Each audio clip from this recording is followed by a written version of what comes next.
Aujourd'hui, c'est Pâques,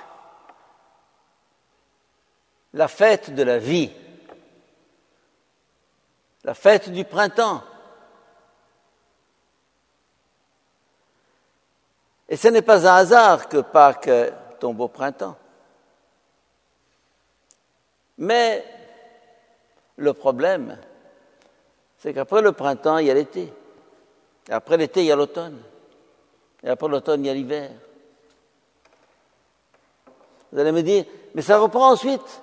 Printemps, été, automne, hiver. Printemps, été, automne, hiver. Et puis après.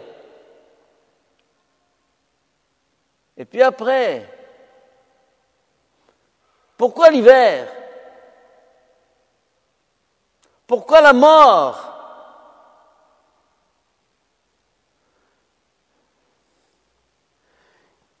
Il y a en nous un instinct viscéral de vie.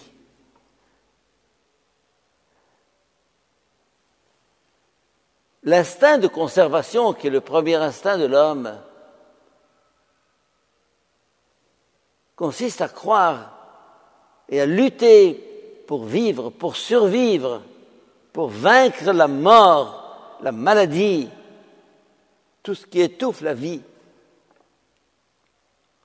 Il y a en nous une évidence, c'est que nous mourrons. Et une certitude plus profonde que l'évidence, c'est que nous ne devons pas mourir. C'est que nous n'allons pas mourir. Évidence, constatation des sens, de l'expérience. Certitude, le cœur. Le cœur. Mon cœur me dit, tu ne mourras pas. Wishful thinking, dirait-on en anglais. Mais tu vas mourir, c'est sûr. S'il y a une chose qui est sûre, c'est qu'un jour, tous et toutes qui sommes ici ce soir, eh bien, nous mourrons.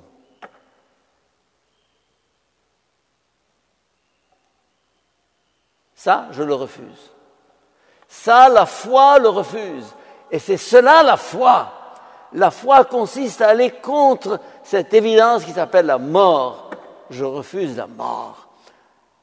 Celui qui a aimé quelqu'un, et vous avez tous aimé passionnément un enfant, votre garçon, votre fille, votre mari, votre femme, un ami très cher, et vous sentez que lorsqu'il est mort, il n'est pas mort. La mort est une illusion. Vous allez me dire, c'est une évidence, c'est une certitude. Une évidence, une certitude au niveau des sens, au niveau du corps. Mais mon cœur me dit, cette vie qui est poussée devant moi, cet enfant qui a grandi sous mes yeux, ce sourire, ce regard, qui s'est lentement développé, toute cette vie riche de sens, lourde de sens, lourde d'amour. Vous croyez que toi, tu peux disparaître? Tu crois que toi, tu peux disparaître? Tu crois que toi, tu peux disparaître? Vous croyez que moi, je puis disparaître? Oui, je vais disparaître, ça veut dire un jour, oui, on va me mettre dans une tombe. Mais c'est pas moi! C'est pas moi! Le moi, c'est ce qui se construit derrière ce corps, derrière cette vie. C'est ce moi qui est appelé à vivre. Ah, pourquoi je crois? Pourquoi j'ai la foi? Parce que la foi me dit tu vivras.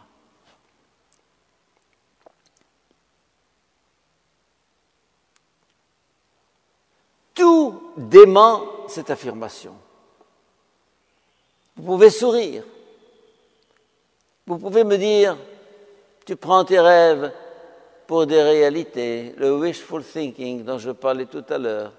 Mais c'est comme ça, tu finiras dans un trou. Non. Ce qui finira dans un trou, c'est pas moi. C'est ma dépouille, comme on dit, ma dépouille. Que veut dire le mot dépouille? Dépouille, c'est comme on se dépouille d'un vêtement, on se dépouille d'une coque, d'un extérieur. La dépouille, c'est ce qui livre l'âme, l'être essentiel, l'être vrai. Pas que c'est cela. Pas que c'est cela. Vous allez me dire au niveau de Jésus. Bien sûr, au niveau de Jésus.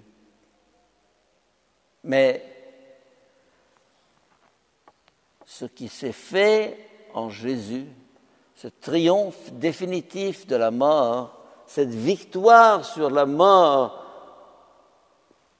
qui est proclamée à Pâques, me concerne, vous concerne, nous concerne. Si c'est Jésus qui est ressuscité, bravo, félicitations, on se réjouit pour toi. Mais je suis ressuscité avec lui en tant que partie de lui-même, membre de lui-même, cellule de son corps. Sa résurrection, c'est la mienne. Et c'est pour ça qu'il est venu. S'il a vécu cette aventure, cette incarnation, ces 33 ans, cette mort, c'est pour me prendre avec lui, m'assumer en lui, me faire entrer en lui, me ressusciter en lui. Car en fait, disons-nous bien, ma vie, elle est comme ça. J'ai la vie, une petite parcelle de vie, une petite étincelle de vie. Mais lui, il n'a pas la vie, il est la vie. Toute la différence entre avoir et être. Il n'a pas la vie comme quelque chose qui lui est donné, il l'a comme un bien propre. Il est la vie. Je suis la vie. Et je la donne à qui je veux. Et je le donne, et je la donne à qui veut bien la recevoir de moi. Quiconque croit en moi a la vie éternelle. La vie éternelle. Pas 50, pas 80, pas 100 ans de vie. Pas une espèce de vie léthargique dans un laboratoire, dans un hôpital, une chambre de réanimation. Ah, survivre comme ça, c'est pas ça. La vie éternelle, fini. C'est le printemps éternel, puisque nous avons commencé ainsi. Il n'y aura plus d'hiver, il n'y aura plus de nuit, il n'y aura plus de mort. Vrai? Vrai. Vous voulez me croire? Ben croyez-moi. Vous voulez pas me croire? Ben ne me croyez pas. Vous êtes libre. La foi, je ne peux pas vous la donner, je ne peux pas vous l'imposer. Je ne peux même pas vous la prouver. Ou plutôt, je vous l'approuve si vous regardez, ou si vous écoutez votre cœur. Au niveau des arguments, de la rationalité, des raisonnements, on peut arriver à des approximations, à des doutes, à des possibilités. Mais le cœur me dit, tu vivras. Et le cœur me dit, toi, ma petite, toi, mon garçon, toi, mon mari, toi, ma femme, tu vivras, tu vivras, tu vivras. Tu ne peux pas mourir. Comme disait quelqu'un, aimer, c'est dire à l'autre, tu ne peux pas mourir. Ah, que c'est beau ça. Aimer, c'est dire à l'autre, à l'aimer, au bien-aimé, tu ne peux pas mourir. Comme disait Claudel dans Le soulier de satin, par la bouche de je ne sais plus qui, ce qui te rend si belle, ce qui te rend si attirante, ne peut pas mourir. Il y a en nous ce grain d'éternité qui est justement cette présence du Christ en chacun. Dans la mesure où il accepte, dans la mesure où il assume, à ce moment-là, c'est ce qui s'appelle croire. Croire, c'est assumer la vie du Christ en soi et la faire sienne. Croire, c'est adhérer au Christ. C'est devenir un avec lui. Et l'Eucharistie n'en est qu'une expression. Celui qui mange ma chair et boit mon sang a la vie éternelle. C'est une manière d'accéder à cette vie éternelle qu'il a en propre. Celui qui croit en moi a la vie éternelle. Celui qui aime d'un amour pur et vrai a la vie éternelle. Et Jésus dit, et moi je le ressusciterai au dernier jour. Moi, je suis la résurrection et la vie. Celui qui croit en moi, fût-il mort, vivra. Et celui qui vit et croit en moi ne mourra jamais. Donc cette mort que nous appelons la mort a été vaincue.